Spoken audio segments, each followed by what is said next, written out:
আসসালামু আলাইকুম। আজকে আমরা খুব একটা জটিল সমীকরণের মধ্যে পড়েছি। হ্যাঁ, আপনারা দেখতে পাচ্ছেন এখানে জাহিদ আছে আর এখানে হচ্ছে জাহিদের ওয়াইফ।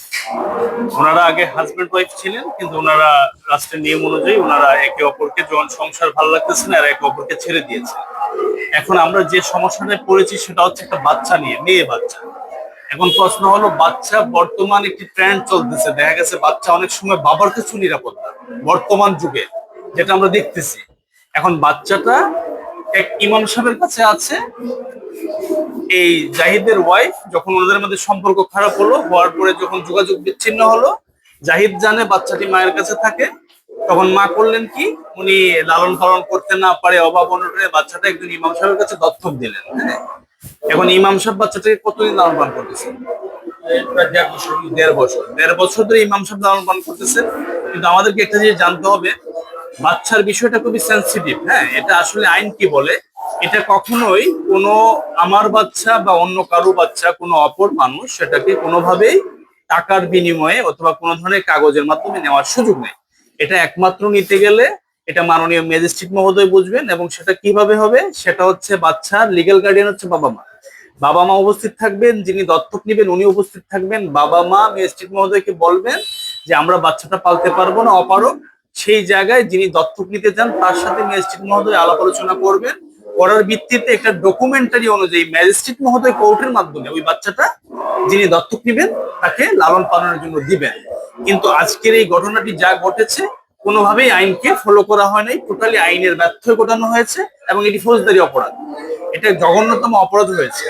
এখন আমরা এখানে জাহিদ আসছে, জাহিদের ওয়াইফ আসছে, একটু পরে রামগঞ্জ থানায় এই ইমাম সাহেব আসবেন এবং ওনাদের যে বাচ্চাটা আছে তাকে নিয়ে আসবেন। এখন আমরা সামাজিক ভাবে থানা প্রশাসন নিয়ে আমরা চাচ্ছি এটা মেয়ের পক্ষে এটা বসে সামাজিক ভাবে একটা সমাধান করার জন্য। আশা করি সবাই আমাদের সাথে থাকবেন। আমি এই আপুর কাছ থেকে জানতে চাইবো, আপনি বাচ্চাটাকে কেন দিলেন?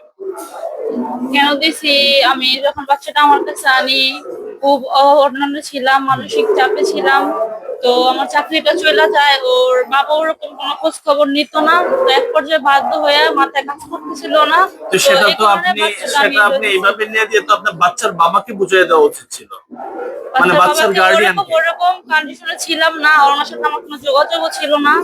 ওনার সাথে এক পর্যায়ে মানে বিচ্ছিন্ন, উনি খোঁজ খবর নিত না, ওনার সাথে আমার কোনো কথাবার্তা হইতো না। আচ্ছা, আমি এক কথায় জানতে চাই, আপনি যে কাজটি করেছেন, হ্যাঁ, মানে আইনানুগ ভাবে আইন কি বলে, আপনি কি ভুল করছেন না? জি, আমি ভুল করছি। তাহলে আপনি ভুলটা স্বীকার করেন যে আপনার ভুল হয়েছে জি, কিনা। আমি ভুল করছি, আমি আমার ভুল স্বীকার করতেছি। এখন চাইতেছি আমাদের বাচ্চা বুঝে নিতে। তাই তাহলে আপনি যে কাজটা করেছেন এটা টোটালি মানে আইন সিদ্ধ নয়, আইনের ব্যত্যয় ঘটিয়েছেন। হ্যাঁ, এবং এটা ফৌজদারি অপরাধ। এটার জন্য কিন্তু আইনানুগ ভাবে ব্যবস্থা উনি গ্রহণ করার সুযোগ আছে যদি উনি চায়। আচ্ছা, এখন আমরা এটা চাই না, আমরা চাই সামাজিক ভাবে সমাধান হোক।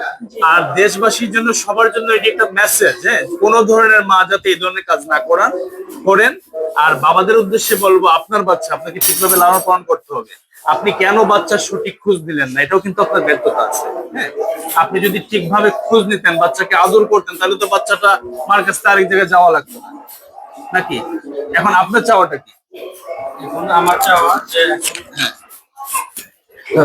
আমার চাওয়া যে আমি যেহেতু আমি ওই সময় তো চেষ্টা করছি, ঠিক আছে, ওই সময় আমি চেষ্টা করছি আমার মেয়েকে আমার কাছে রাখার জন্য।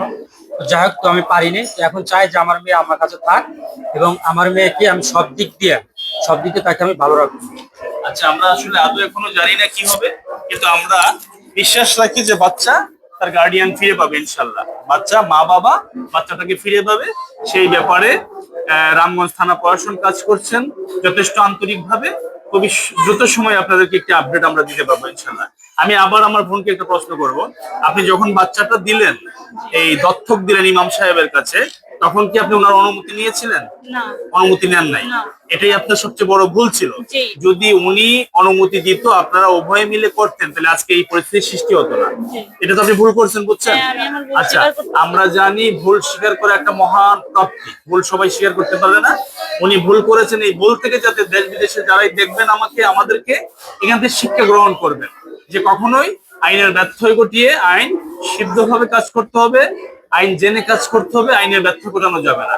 আজকে কিন্তু এটা মামলা হতো, তো আমরা চাই মামলার আগেও যাতে একটা বিষয়, মামলায় গেলে দুইটা পক্ষই অর্থনৈতিকভাবে লুজার হবে, তারপরও আমরা থানার মাধ্যমে স্থানীয় জনপ্রশাসন, থানা, তারপরে সামাজিক বিচারক যারা আছেন, স্থানীয় গ্রাম আদালত যারা আছেন, তাদের মাধ্যমে আমরা বসে সমাধান করতে পারি কিনা। আপনাকে দ্রুত একটা আপডেট দিব আমরা। সবাই ভালো থাকবেন। আসসালামু আলাইকুম।